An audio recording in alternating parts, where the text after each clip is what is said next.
द्रौपदी संबंधी कुछ रहस्यमयी बातें जिसे सुनकर आप हैरान हो जाएंगे। महाभारत में द्रौपदी का महत्वपूर्ण स्थान था। वह 5 पांडवों की पत्नी थी।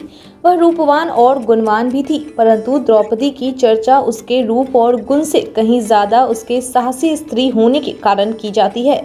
महाभारत युद्ध के लिए भी द्रौपदी को ही जिम्मेदार माना जाता है। द्रौपदी ऐसी साहसी स्त्री थी जो किसी का अन्याय और अत्याचार को सहकर चुप नहीं बैठ सकती थी। उसकी यही गुण उसे दूसरी महिलाओं से अलग स्थान देता है। द्रौपदी के विषय में ऐसी कई रहस्यमय बातें हैं जो शायद ही आपको मालूम होंगी। आइए जानते हैं द्रौपदी संबंधी कुछ ऐसी बातों को जिसकी जानकारी बहुत कम ही लोगों को है। द्रौपदी जन्म से ही युवा थी। द्रौपदी का कोई बचपन नहीं था। पांचाल नरेश द्रुपद उसके पिता थे। राजा द्रुपद ने द्रौपदी का निर्माण सिर्फ कुरु राजवंश को बर्बाद करने के लिए ही किया था, क्योंकि द्रुपद के शत्रु द्रोण की कुरु राजवंश ने रक्षा की थी और शरण दिया था। द्रोणाचार्य ने अपने पांडव और कौरव शिष्यों के सहयोग से पांचाल पर विजय प्राप्त की थी तथा पांचाल का विभाजन किया था। अतः राजा द्रुपद ने कुरु वंश के नाश के लिए ही द्रौपदी को एक यज्ञ में उसकी अग्नि से प्राप्त किया था।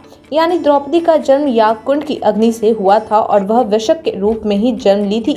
उसका कोई बचपन नहीं था और उसका पालन पोषण की जरूरत नहीं पड़ी थी। दुर्योधन नहीं गया था द्रौपदी के स्वयंवर में। द्रौपदी के स्वयंवर में दुर्योधन ने भाग नहीं लिया था, क्योंकि वह पहले ही कलिंग की राजकुमारी भानुमति से विवाह कर चुका था और उसने राजकुमारी भानुमति को वचन दिया था कि वह दूसरा विवाह नहीं करेगा। दुर्योधन ने इस वादे को निभाया भी था।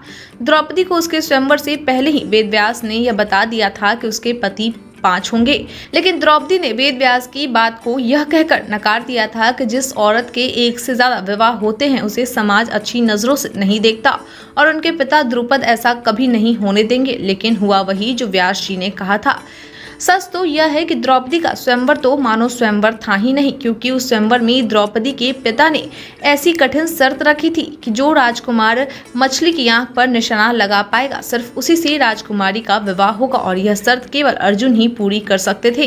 द्रौपदी का स्वयंवर में अर्जुन से विवाह तो हो गया था, लेकिन जब उसे लेकर अर्जुन अपनी माँ के पास आए तो उन्होंने अपनी माँ से कहा कि माँ देखो मैं क्या लेकर आया हूँ। तब उसकी माँ कुंती ने बिना देखे ही अर्जुन को उस चीज को सभी भाइयों में बांट लेने के लिए कह देती है।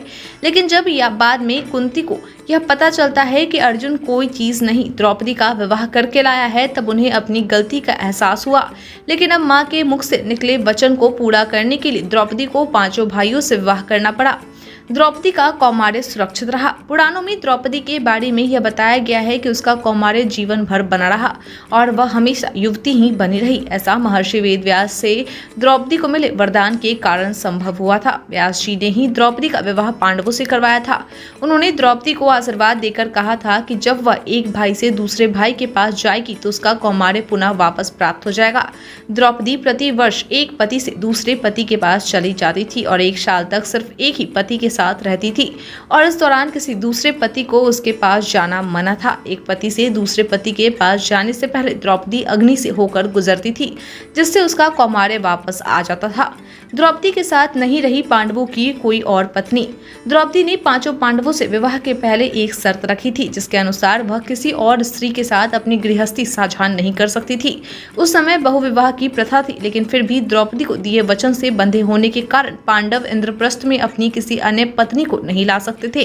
लेकिन बाद में अर्जुन ने द्रौपदी की आज्ञा से अपनी दूसरी पत्नी सुभद्रा को घर लेकर आए थे, क्योंकि श्री कृष्ण के कहने पर द्रौपदी ने सुभद्रा को अपने साथ रहने की सहमति दे दी थी। द्रौपदी 1 साल तक एक ही पति के साथ रहती थी। 5 पांडवों से विवाह करने के बाद द्रौपदी 1 साल तक किसी एक पांडव के साथ रहती थी और हर साल किसी दूसरे पति के साथ रहना शुरू कर देती थी।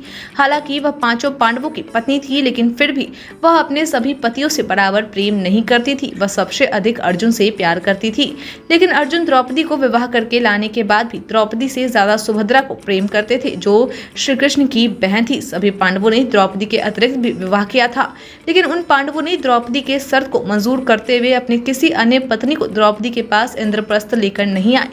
द्रौपदी जब भी किसी एक पांडव के साथ होती थी तो अन्य पांडव यात्रा करके अपनी दूसरी पत्नियों के पास समय बिताने के लिए चले जाते थे। द्रौपदी को पांडवों पर नहीं था विश्वास। द्रौपदी को जब भरी सभा में नग्न करने का प्रयास किया जा रहा था, उस वक्त उसे अपने पत्नियों पर बहुत ज्यादा विश्वास नहीं था, लेकिन फिर भी उसने उनसे सहयोग के लिए प्रार्थना की। बाद में श्री कृष्ण को पुकारने पर द्रौपदी की लाज बची थी। द्रौपदी का जब जयद्रथ ने हरण करने का प्रयास किया था, तो उस समय पांडवों ने जयद्रथ से पूरी तरह बदला नहीं लिया था। द्रौपदी संबंधी इन रहस्यमयी बातों को जानकर आपकी क्या प्रतिक्रिया है, कृपया कर जरूर कमेंट करके बताएं। आज के लिए इतना ही, धन्यवाद।